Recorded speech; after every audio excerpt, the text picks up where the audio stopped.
La ville de Lubumbashi, dans le Haut-Katanga, accueille depuis le mardi 17 mai dernier le forum sur l'unité et la réconciliation des Katangais sous le thème Frères et Sœurs un jour et Frères et Sœurs pour toujours. Des assises initiées par Monseigneur Fulgence Muteba. Ce forum va prendre fin ce jeudi 19 mai par une messe d'action de grâce. Léon Joléo, le journal.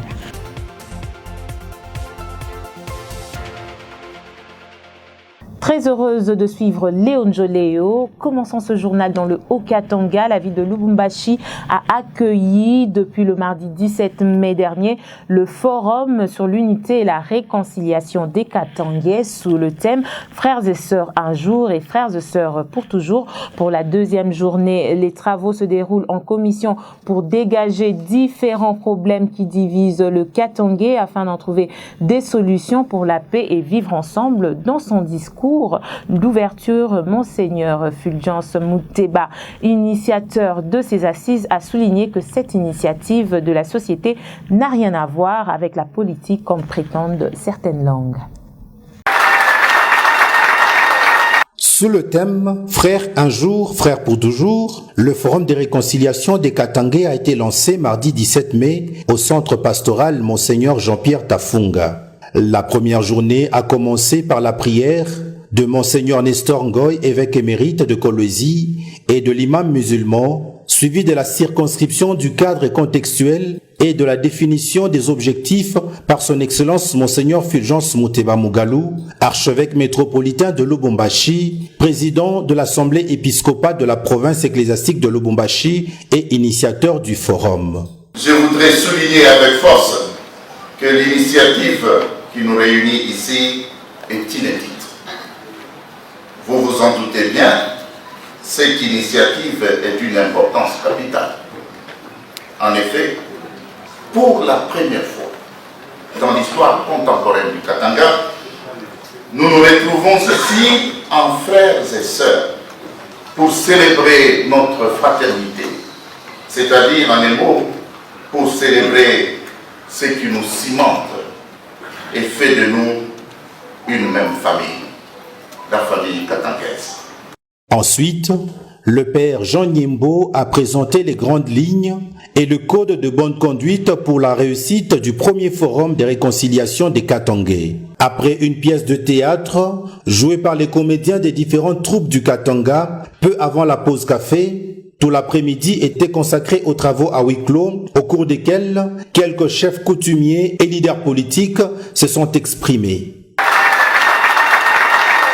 Parlons toujours de ce forum qui réunit la notabilité des députés nationaux et provinciaux, des sénateurs, des ministres et vice-ministres en fonction et honoraires, des gouverneurs et vice-gouverneurs, des anciens premiers ministres et mandataires, des professeurs et enseignants, de chefs traditionnels du Katanga.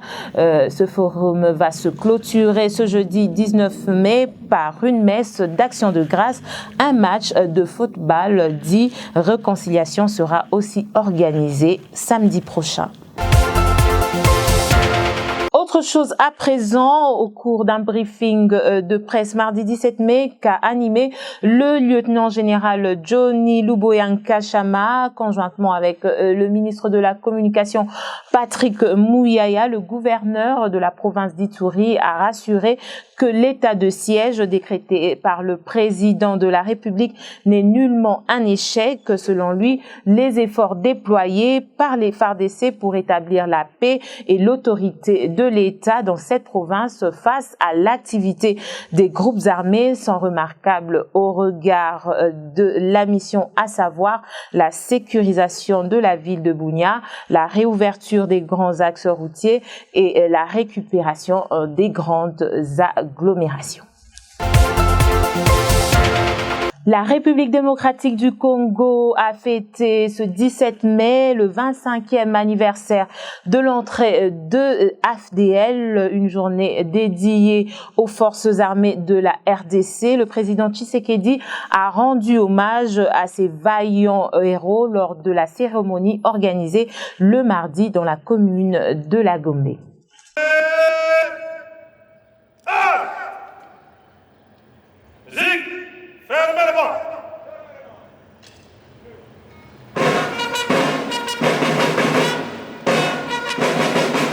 La date du 17 mai 1997 aura été un tournant décisif dans l'histoire de la République démocratique du Congo. 25 ans après, la nation congolaise se souvient de la bravoure de ses forces armées qui ont déboulonné l'une des dictatures les plus enracinées de l'Afrique. C'est pour honorer les hommes des troupes et célébrer ensemble la journée des forces armées de la RDC que le président de la République, Félix Antoine Tshisekedi Tshilombo, est allé s'incliner devant le monument du soldat inconnu dans la commune de Gombe. Devant les officiers généraux et supérieurs, le chef d'état-major général des FARDC, le général Mbala, a loué les hauts faits d'armes du 17 mai. Je voudrais signifier à l'assistance que la journée du 17 mai de chaque année a une portée hautement symbolique pour les forces armées de la République démocratique du Congo, d'autant plus qu'elle permet de remémorer l'ensemble des vaillants militaires que nous avons perdus sur le champ de bataille et partagés en même temps le deuil avec toutes les Congolaises et tous les Congolais, car nous sommes votre émanation. C'est ici l'occasion pour nous de leur signifier que leur mort est non seulement une émotion partagée entre les familles congolaises, mais surtout un exemple de patriotisme et une preuve de leur détermination à sauver le Congo jusqu'au sacrifice suprême, depuis la force publique jusqu'à ce jour. Il y a seulement 4 jours que le président de la République a patronné un séminaire sur l'éthique et la déontologie dans les forces armées de la République démocratique du Congo. Aujourd'hui encore, nous saluons respectueusement cette disponibilité à accompagner les forces armées de la République démocratique du Congo à l'occasion de cette journée spéciale que nous avons placée sous le thème « Armée-Nation ». Tout en rendant un vivant hommage au président de la République, chef de l'État et commandant suprême des forces armées de la République démocratique du Congo, qu'il me soit permis, au nom de tous les membres des forces armées de la République démocratique du Congo et au mien propre, de réitérer au chef de l'État notre serment, je dis, ne jamais trahir le Congo. Les forces armées de la République démocratique du Congo bénéficient d'une attention particulière du commandant suprême qui ne lésine pas sur les moyens pour une montée en puissance des forces armées de la République démocratique du Congo.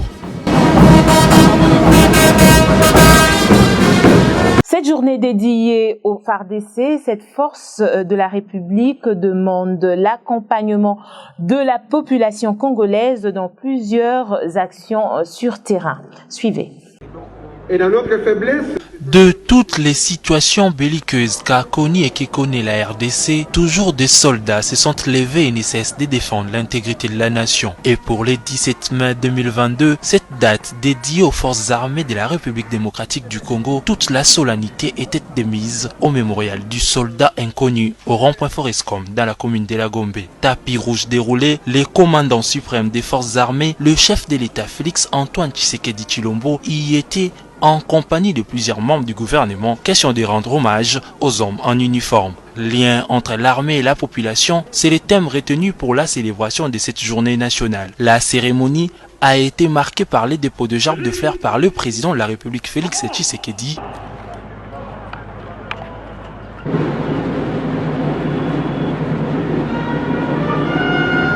Une image qui a également marqué la fin de la célébration qui s'est poursuivie à la base militaire des FARDC située au camp Ndolo. Sur place, le chef d'état-major des FARDC a procédé au lancement de 3 journées portes ouvertes organisées dans le but de rapprocher la population des éléments en uniforme et encourager l'enrôlement au sein de l'armée nationale. Sous le haut patronage du président de la République, chef de l'État et commandant suprême des forces armées de la République démocratique du Congo, le ministre de la Défense nationale a lancé cette journée afin d'affermir les liens armée-nation, car l'armée étant une émanation de la population, celle-ci doit s'approprier son outil de défense et soutenir dans ses actions en vue d'une efficacité tant escomptée. Tout s'est clôturé par la démonstration des forces aériennes congolaises, comme pour signifier les FARDC toujours fortes, Bendele et Koyate.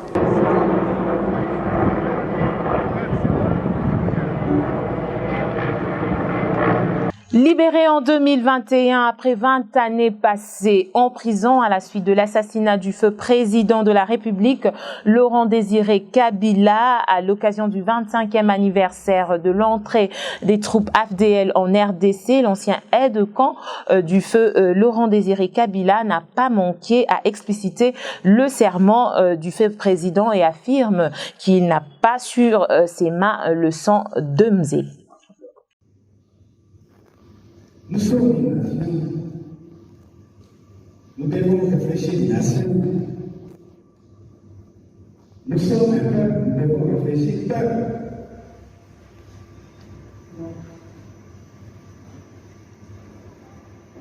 Si nous voulons nous réconcilier, nous ne pouvons pas nous réconcilier seulement entre frères d'une seule province, seulement entre frères qui parlent la même langue. Alors que dans une même province, il n'y a pas qu'une seule langue. Vous voyez à quel niveau la politique, mal comprise et mal gérée, précipite les gens, les citoyens dans des groupes de perpétuels. Le parti de Nouvel Élan, parti cher à Adolphe Mouzito, refuse de s'associer au bloc patriotique. Toutes les fédérations de Nouvel Élan ont soutenu le rejet du coordonnateur du parti. Pour Adolphe Mouzito, cette combinaison apparaît comme une simulation d'alliance politique dépourvue d'actes constitutifs. Le parti de l'ex-premier ministre fustige cette organisation qui, selon eux, le bloc patriotique regorge en son sein des véritables auteurs du hold-up électoral de décembre 2018. Passons à un autre registre, la dynamique pour une sortie de crise d'ISOC, parti politique coordonné par Jean-Pierre Lissanga Bonganga, annonce l'organisation d'une marche vendredi 20 mai prochain en guise de soutien et de solidarité aux enseignants. Dans une déclaration faite samedi à Kinshasa, la DISOC dit prendre cette initiative pour exprimer son opposition aux propos désobligeants qu'a tenu le président de la République devant la diaspora congolaise à Abidjan, en Côte d'Ivoire.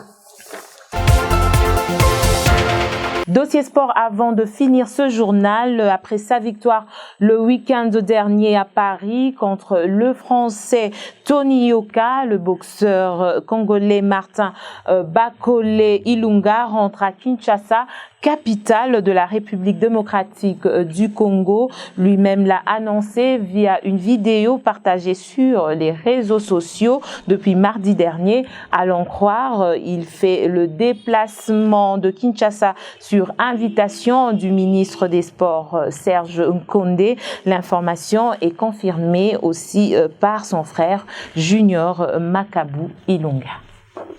Congolais, Congolaise, champion Martin Bakole. Nalingaki na informé bino pour la descente nangai na Kinshasa lobby à partir de 19h30. Nazoya tout célébrer victoire na biso au ya samedi passé contre Tony Yoka.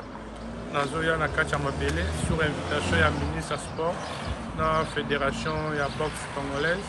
Na profité pour pesa merci mingi pa mokonzi mboka son excellence monsieur Félix Antoine Tshisekedi Tshilombo Béton. Et puis na batunion surtout oyo ba soutenir kingai na avant combat et après combat tozoya to célébrer victoire na biso ensemble et longo na champion. Merci, beaucoup de respect dans les libino mingi boya ebele ko yamba oya bino champion Martin Bakole ata oyete toza biso ensemble. Voilà, très chers téléspectateurs, vous l'avez sans doute compris, nous voici donc arrivés à la fin de ce JT. Merci beaucoup à la technique qui a été assurée par Thierry Batondoko et Sabi Moulamba, le chef d'édition James Mouchia. Restez connectés et merci pour votre fidélité continue.